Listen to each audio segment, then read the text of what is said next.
कैसे हैं आप। उम्मीद है कि आप सभी सही होंगे और अच्छे होंगे। देखिए, पिछली क्लास में हम पार्ट 1 में जो है अर्थव्यवस्था से संबंधित चीज़ों को जान चुके थे। आज हम अभी पार्ट 2 की जो क्लास है इसमें दो चीज़ें समझेंगे। एक समझेंगे जो मांग है, यानी जो डिमांड होती है, डिमांड क्या है, और दूसरी चीज़ हम इस क्लास में समझेंगे जो आपूर्ति है, जो सप्लाई है, ये क्या होती है।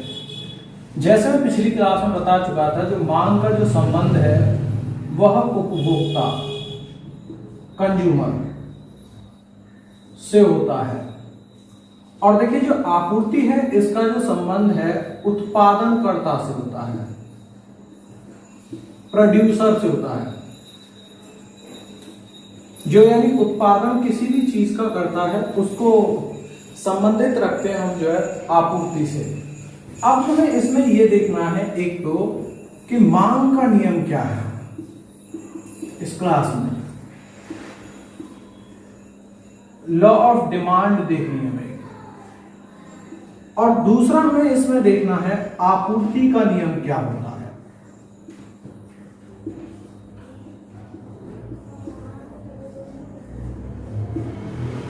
ये दो चीजों की हमें इसमें बात करनी है।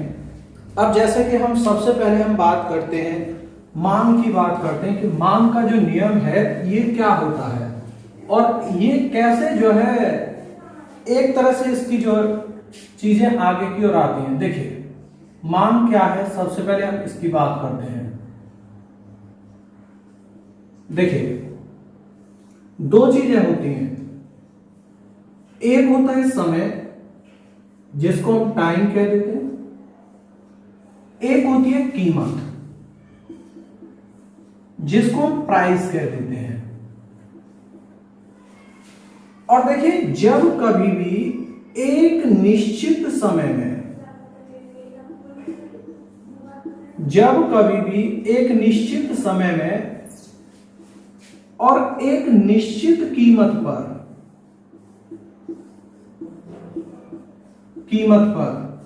एक निश्चित समय में एक निश्चित कीमत पर उपभोक्ता के द्वारा, एक निश्चित समय में एक निश्चित कीमत पर उपभोक्ता के द्वारा किसी वस्तु की खरीदी गई मात्रा, ये क्या कहलाती है? मांग कहलाती है।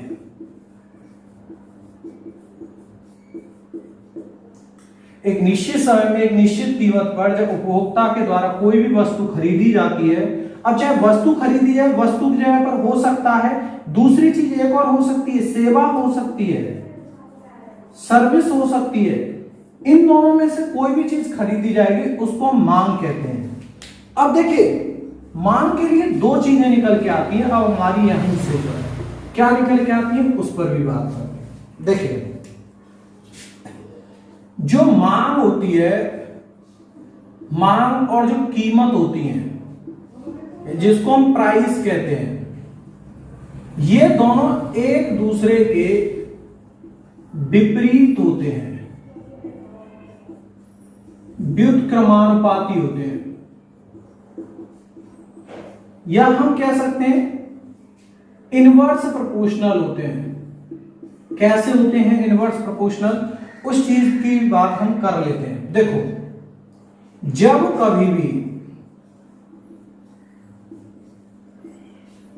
कभी भी किसी वस्तु का मूल्य बढ़ाया जाएगा, किसी वस्तु का मूल्य यानी आप प्राइस बढ़ाएंगे, तो ऑब्वियसली बात है उस वस्तु की जो डिमांड है वो हमेशा कम हो जाएगी। जब प्राइस बढ़ाएंगे आप तो वस्तु की डिमांड यानी जो मांग है उसमें स्वतः हमेशा कमी आ जाएगी।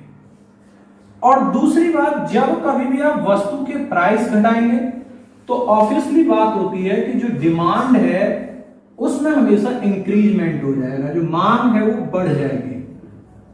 तो यहां हमारा जो मांग का नियम ये कहता है हमेशा कि जो प्राइस के हमेशा जो डिमांड होती है वो इनवर्स प्रोपोर्शनल होती है, कि यदि आप कभी भी पी बढ़ाएंगे यानी प्राइस बढ़ाएंगे तो डिमांड हमेशा कम हो जाएगी, यदि आप पी घटाएंगे तो डिमांड हमेशा बढ़ जाएगी।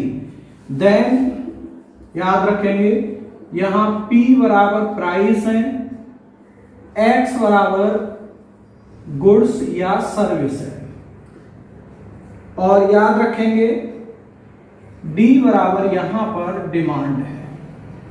तो इसी हम पूरी बात को ही हम मांग का नियम कहते हैं, लॉ ऑफ डिमांड कहते हैं।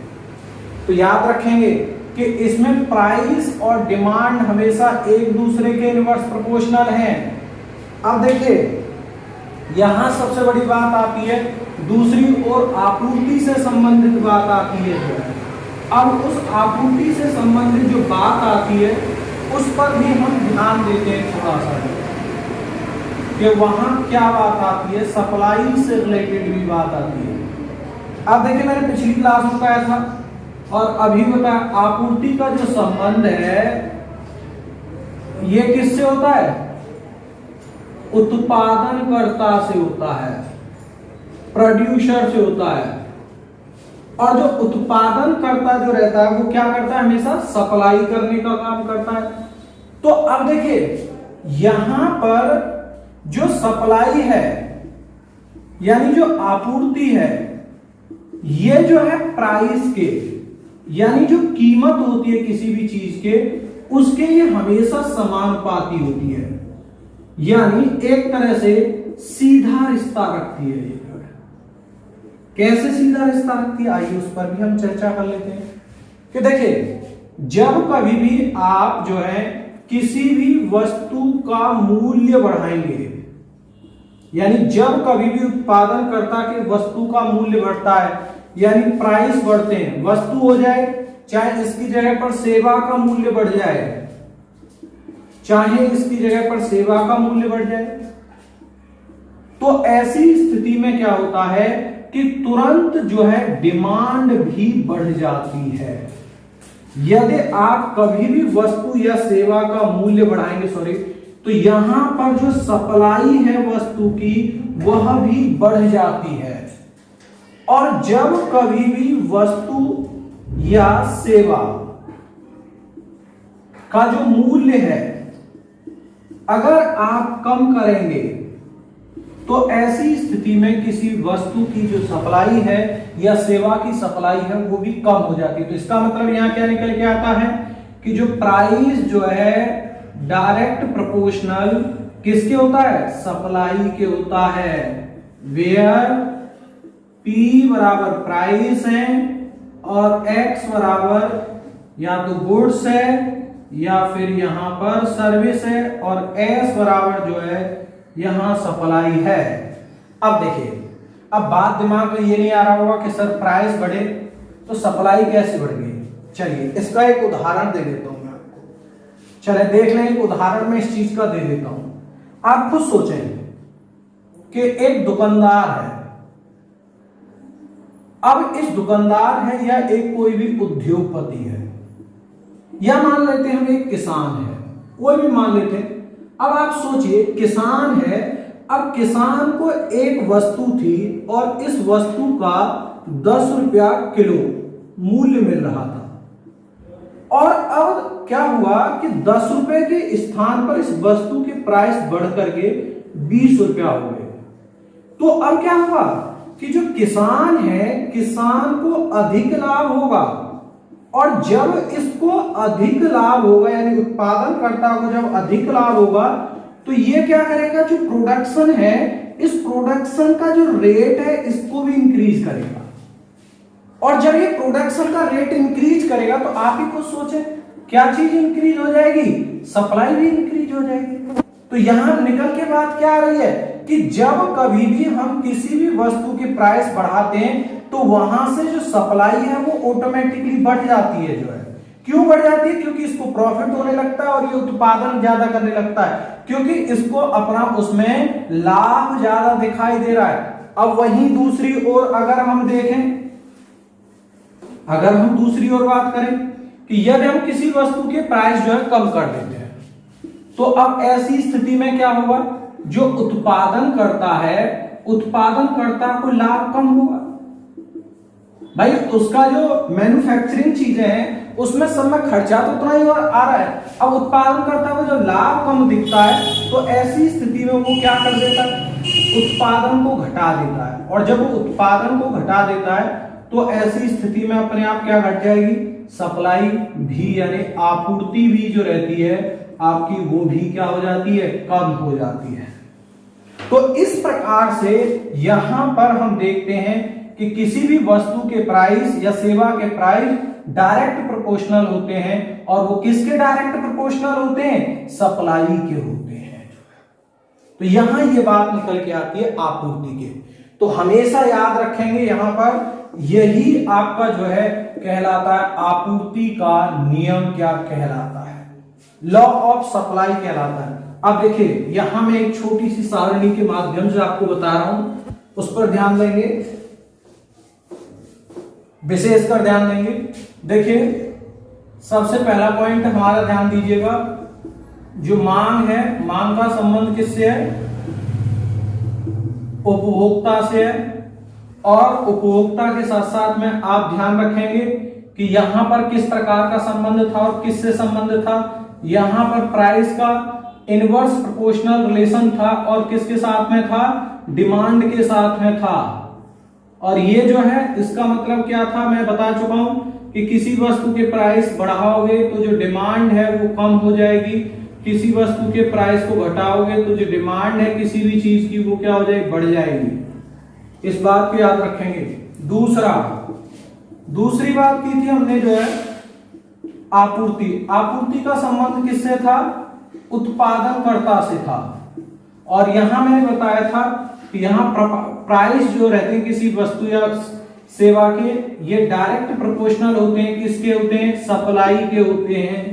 और इस बात को ध्यान रखेंगे, यानी प्राइस बढ़ाएंगे तो ऐसी स्थिति में किसी वस्तु की जो सप्लाई है वो भी बढ़ जाती है, और प्राइस घटाएंगे तो किसी वस्तु की जो सप्लाई है वो भी क्या हो जाती है, घट जाती है। तो इस प्रकार से हमने यहां पर आज दो चीजों की बात की, मांग और आपूर्ति के नियम की बात की है। अब देखिए इसके बाद में हम जो अगली कक्षा में बात करेंगे, एक बात करेंगे अर्थव्यवस्था के स्रोत, और देखिए दूसरा साथ ही साथ में हम पैरेलल में हिंदी की कक्षा की बात करेंगे। कल हमारी जो क्लास आएगी जो है, नेक्स्ट क्लास जो हमारी आएगी वो अर्थव्यवस्था के स्रोत पर आएगी, और दूसरी एक क्लास और आएगी हिंदी पर आएगी, यानी हिंदी का उद्गम किस तरह से हुआ और कहां से इसका उद्गम होता है और कैसे हमारी जो हिंदी भाषा है वो आई। तो हम अर्थव्यवस्था के साथ साथ में हिंदी की कक्षा भी पढ़ेंगे। धन्यवाद, मिलते हैं अगली कक्षा में।